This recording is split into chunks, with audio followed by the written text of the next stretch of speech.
Shalom sahabat Bapak Ibu yang terkasih dalam Tuhan kita Yesus Kristus. Semangat ya, karena hari ini pasti bisa kita lewati. New Chapter Message hari ini Jumat 2 Desember 2022 berjudul Pelayan versus Tindakan. Ayat Alkitab hari ini terdapat dalam Matius 13 ayat yang ke-27. Demikian firman Tuhan. Maka datanglah hamba-hamba tuan ladang itu kepadanya dan berkata, Tuan, bukankah benih baik yang Tuan taburkan di ladang Tuan? Dari manakah lalang itu? Sahabat Bapak Ibu, sebagai dulos maka kita sejatinya merupakan pelayan atau hamba. Kita bisa diibaratkan sebagai keset kaki, di mana kita sejatinya bersedia merendahkan diri dan bahkan diinjak sekalipun agar kita dapat membersihkan kehidupan orang lain yang tercemar oleh dunia ini. Saat tahu bahwa telah tumbuh lalang di antara gandum, maka disebutkan dalam Matius 13 ayat yang ke-27, di mana hamba-hamba tuan ladang tersebut menghampiri tuan ladang dan menyampaikan kepada tuan ladang perihal tumbuhnya lalang tersebut. Lalang tersebut yang tumbuh di ladang tuan dari hamba-hamba tersebut akan membawa gambaran buruk terhadap nama dan kehormatan dari tuan ladang. Dan bertumbuhnya lalang di ladang tuan dari hamba-hamba tersebut sungguh-sungguh menyedihkan. Sungguh menyedihkan melihat lalang dan rumput liar seperti itu tumbuh di ladang tuan dari hamba-hamba tersebut.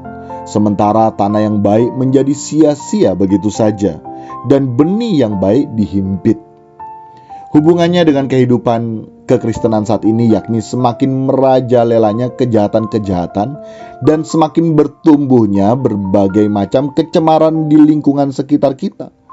Termasuk, maaf kata, saya harus sampaikan, dalam lingkungan komunitas Kristen kita maupun juga di gereja. Tidak sedikit ya, bukan hanya sekedar jemaat, tetapi juga para aktivis gereja, pelayan gereja termasuk pendeta yang turut menjadi pelaku kejahatan, pelaku kecemaran.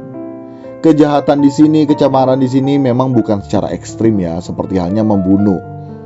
Tetapi yang dimaksud dengan kejahatan di sini yaitu menyampaikan kebenaran tetapi tidak menghidupi kebenaran yang disampaikan. Hanya sekedar menyampaikan firman, tidak hidup di dalam kebenaran atau firman yang disampaikan. Menyampaikan kebenaran tetapi hanya sesuai dengan permintaan jemaat untuk menyenangkan telinga jemaat, agar jemaat tidak lari. Bukan kebenaran yang disampaikan, bukan kebenaran yang murni yang disampaikan, tetapi justru mengikat jemaat kepada dunia, mengikat jemaat kepada gereja, bukan kepada Tuhan.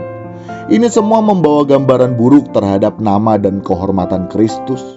Seolah-olah ladangnya tidak lebih baik daripada ladang seorang pemalas yang semuanya ditumbuhi onak. Hal ini sejatinya membuat sedih semua hamba Kristus, terutama hamba-hamba Kristus yang setia, yang ditunjuk untuk menyampaikan hal tersebut kepada Kristus yang mempunyai ladang. Dan mari kita bertanya kepada diri kita sendiri ya, kita termasuk kriteria yang mana? Kriteria hamba yang seperti apa? Sejatinya kita harus dapat menyampaikan kebenaran sampai ke ujung bumi. Kebenaran tersebut harus kita sampaikan melalui tindakan nyata dalam keseharian kita, sehingga hidup kita menjadi teladan dan suratan yang terbuka sampai ke ujung bumi. Dan ini berlaku bagi kita semua pengikut Kristus.